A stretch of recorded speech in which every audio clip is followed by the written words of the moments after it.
Hello friends, welcome to Manaswi exam solutions. Friends, आज जो topic हम डिस्कस करने वाले हैं वो है पॉजिटिविज़म एंड पोस्ट पॉजिटिविज़म। जो पॉजिटिविज़म है इसको हिंदी में प्रत्यक्षवाद कहा जाता है और पोस्ट पॉजिटिविज़म को उत्तर प्रत्यक्षवाद कहा जाता है। ये यूजीसी नेट के एग्ज़ाम में फर्स्ट पेपर की सेकंड यूनिट का टॉपिक है। आइए देखते हैं पॉजिटिविज़म किसे कहा जाता है।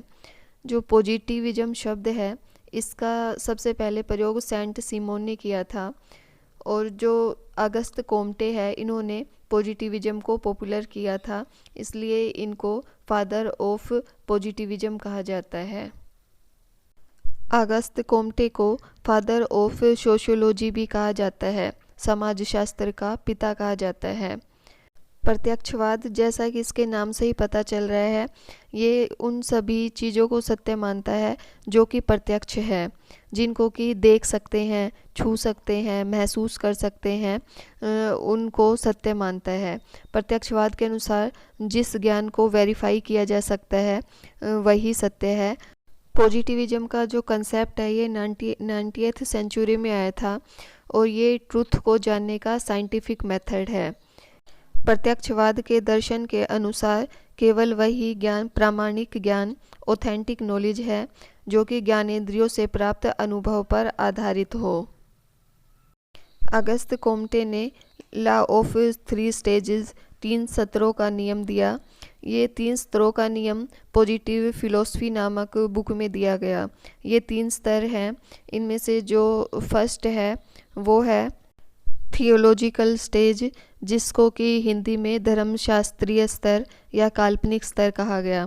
जो सेकंड स्टेज है वो है मेटाफिजिकल स्टेज, जिसको कि अमूर्त स्तर या तात्विक स्तर कहा जाता है। और जो थर्ड स्टेज है वो है पॉजिटिव स्टेज, जिसको कि हिंदी में प्रत्यक्षवाद या वैज्ञानिक स्तर कहा जाता है। थियोलॉजिकल को 3 पार्ट्स में डिवाइड किया गया: फैथिसिज्म, प्रेतवाद, पॉलीथिज्म, बहुदेवतावाद एंड मोनोथिज्म, एक ईश्वरवाद। जो फैथिज्म है इसके अनुसार कोई भी जो घटना घटती है उसके पीछे अलौकिक शक्तियाँ होती है, भूत प्रेत होते हैं। पॉलीथिज्म के में अनेक देवताओं को महत्व दिया गया। हिंदू, मुस्लिम, ईसाई सभी ने अपने अपने देवता बना लिए। उनके अनुसार कोई भी घटना घटने का अनेक देवता जिम्मेदार होते हैं। जो मोनोथिज्म है इसके अनुसार एक ईश्वर को महत्व दिया गया। कोई भी घटना घटने के पीछे, जो भी घटना घटती है उसके पीछे कोई ना कोई धार्मिक कारण होता है। जो धर्म में लिखा गया है वो ही सत्य होता है। जो सेकंड स्टेज है वो है मेटाफिजिकल स्टेज, तात्विक या अमूर्त स्तर। इस स्टेज में थियोलॉजिकल स्टेज से थोड़ा ऊपर उठते हैं। इस स्टेज के अनुसार नेचर ऑफ लॉ ही सत्य है। थर्ड स्टेज है पॉजिटिव स्टेज, वैज्ञानिक स्तर। इस स्टेज के अनुसार जिस ज्ञान को वेरीफाई किया जा सकता है वही सत्य है। इसमें अंधविश्वास और भावनाओं को कोई से स्थान नहीं दिया जाता। इसके अनुसार कोई भी जो घटना घटती है उसके क्या कारण है ये साइंटिफिक वे में देखा जाता है।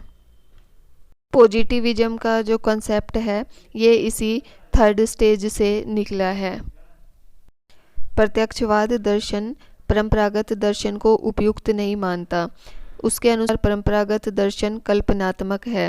वह प्रत्यक्ष संसार तथा वस्तुओं को झूठा मानता है और यह प्रतिपादित करता है कि सत्य तथा यथार्थ वास्तव में अनुभव पर निर्भर नहीं है, वह अनुभव से परे है।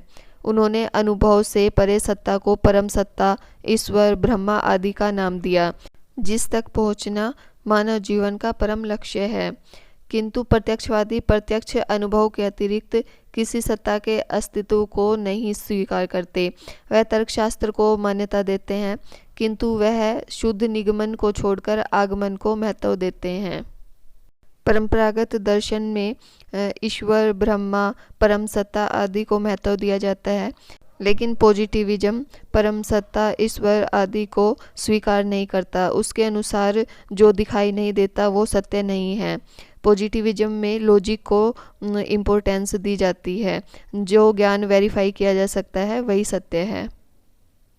प्रत्यक्षवाद के अनुसार सत्य ज्ञान वस्तुओं का केवल वह ज्ञान है जो कि हमें प्रत्यक्ष रूप से अथवा वैज्ञानिक विधि से प्राप्त होता है। इससे तात्पर्य है कि यह निरीक्षण किया हुआ ज्ञान है। यह ज्ञान प्रत्यक्ष को ही प्रमाण मानता है। नेक्स्ट देखते हैं 3 स्टेजेज ऑफ पॉजिटिविज्म। इसमें जो फर्स्ट स्टेज है वो काम्टे एंड स्पेंसर द्वारा दी गई। काम्टे के अनुसार समाज को वैज्ञानिक दायरे से समझते हैं। समाज को विज्ञान की तरफ ले जाने की कोशिश की जाती है। और जो दूसरा कंसेप्ट है वो स्पेंसर ने दिया। जो स्पेंसर है उसने समाज को एक ऑर्गेनिज्म की तरह समझा और उसने इसको ऑर्गेनेमिक थ्योरी ऑफ सोसाइटी कहा। स्पेंसर के अनुसार जिस तरह से ऑर्गेनिज्म ग्रो करते हैं उसी तरीके से सोसाइटी भी ग्रो करती है। जो सेकंड स्टेज है इसमें एम्पिरिसिज्म एंड क्रिटिकल स्टडी को ध्यान में रखा गया। जो थर्ड स्टेज है ये Vienna circle and Berlin society द्वारा दी गई। Vienna circle and Berlin society ने लॉजिकल पॉजिटिविज्म का कंसेप्ट दिया। इसमें दर्शन से जुड़ी भाषा की समस्याएं समझने की कोशिश करते हैं।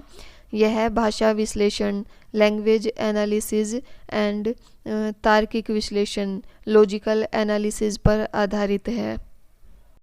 नेक्स्ट देखते हैं व्हाट इज पोस्ट पॉजिटिविज्म। उत्तर प्रत्यक्षवाद क्या है। जो ये पोस्ट पॉजिटिविज्म का कंसेप्ट है ये 20th सेंचुरी में आया। पॉजिटिविज्म में जो कमियां रह गई थी उनमें सुधार पोस्ट पॉजिटिविज्म करता है। पोस्ट पॉजिटिविज्म के अनुसार सत्य का पता लगाने के लिए केवल साइंस पर विश्वास नहीं कर सकते। साइंस के साथ साथ कॉमन सेंस और इंस्टीट्यूशन का यूज करके भी सत्य का पता लगाया जा सकता है। पोस्ट पॉजिटिविज्म में क्वांटिटेटिव एंड क्वालिटेटिव मेथड्स का यूज किया जाता है। पोस्ट पॉजिटिविज्म के अनुसार जो साइंटिफिक रिसर्च की जाती है उनमें भी गलतियों की संभावना होती है, क्योंकि इंसान गलतियों का पुतला है। वो ना चाहकर भी गलतियां कई बार कर देता है और जो भी रिसर्च की जाती है उसको मॉडिफाई भी किया जा सकता है। जो रिसर्च की जाती है उस पर रिसर्चर का इफ़ेक्ट पड़ता है। इसलिए जो साइंटिफिक रिसर्च की जाती है वो सही हो यह ज़रूरी नहीं है। जो कॉमन सेंस और इंस्टीट्यूशन के द्वारा जज किया जाता है वो भी सत्य हो सकता है। इस वीडियो में हमने पॉजिटिविज्म एंड पोस्ट पॉजिटिविज्म को डिस्कस किया। आई होप ये वीडियो आपके लिए हेल्पफुल होगी। यदि वीडियो हेल्पफुल लगी हो तो इसे लाइक कीजिए, शेयर कीजिए। आपका कोई सजेशन हो तो आप कमेंट बॉक्स में कमेंट कर सकते हैं। यदि आप यूजीसी नेट से रिलेटेड और वीडियो देखना चाहते हैं तो आप चैनल की प्लेलिस्ट में जाकर देख सकते हैं। फॉर मोर एजुकेशनल वीडियोज मेरे चैनल को सब्सक्राइब कीजिए और साथ में जो बेल है उसे भी प्रेस कीजिए ताकि आगे आने वाली वीडियो का नोटिफिकेशन भी आपको मिलता रहे। Thanks for watching my video.